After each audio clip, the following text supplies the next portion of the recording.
এত রোদের মধ্যে আমি চলে এলাম ছাদে। এভরিওয়ান, কেমন আছে সবাই? আশা করি সবাই খুব ভালো আছে। সকালে স্নান করে ছাদে এসে দেখি বেশ সুন্দর সুন্দর ফুল ফুটেছে। রোজদিন ছাদের এই ফুলগুলো ফোটে না, তবে মাঝে মাঝে ফোটে। বেশ কয়েকদিন ধরে এই ফুলগুলোর মধ্যে ছোট ছোট লাল পিঁপড়ে হচ্ছে। ফুলগুলো ভালো করে জল দিয়ে আমি একটু ধুয়ে নিই। কয়েকদিন ধরে যা গরম পড়েছে আমাদের টেকা দায় হয়ে যায়, তাই ভেবে আজ গোপাল সোনাকে অনেকক্ষণ ধরে স্নান করিয়েছি। স্নান করিয়ে আমি গোপাল সোনাকে কোনো ভারী জামা কাপড় পরাই। গোপাল সোনাকে ছোট্ট হালকা একটা প্যান্ট পরিয়ে আসনে বসিয়েছি।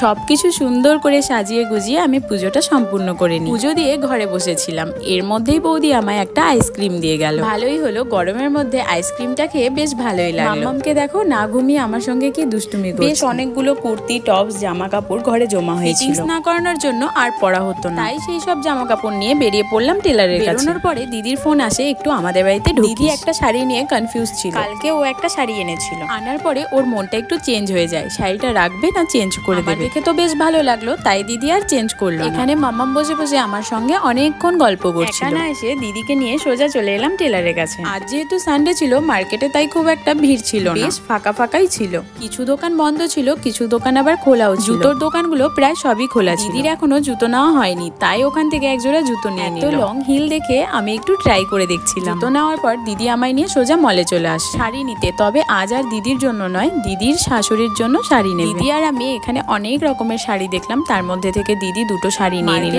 ভিড় নেই ঠিকই, কিন্তু মলে দেখো কত ভিড়। এত ছোট এত কিউট ড্রেসটা কি দারুণ লাগছে। আমি দিদিকেই দেখাচ্ছিলাম, দেখ কত কিউট ড্রেসটা। সবকিছু কেনাকাটা আমাদের কমপ্লিট, এখন বিল পেমেন্ট করে আমরা বেরিয়ে যাব। তারপরে দিদি ওদিক থেকে দিদির বাড়িতে চলে গেল, আর আমিও চলে এলাম বাড়ি। আজকের মতো ভিডিওটা এখানেই এন্ড। ভিডিওটি কেমন লেগেছে অবশ্যই জানিয়ে যেও কিন্তু। টাটা, বাই।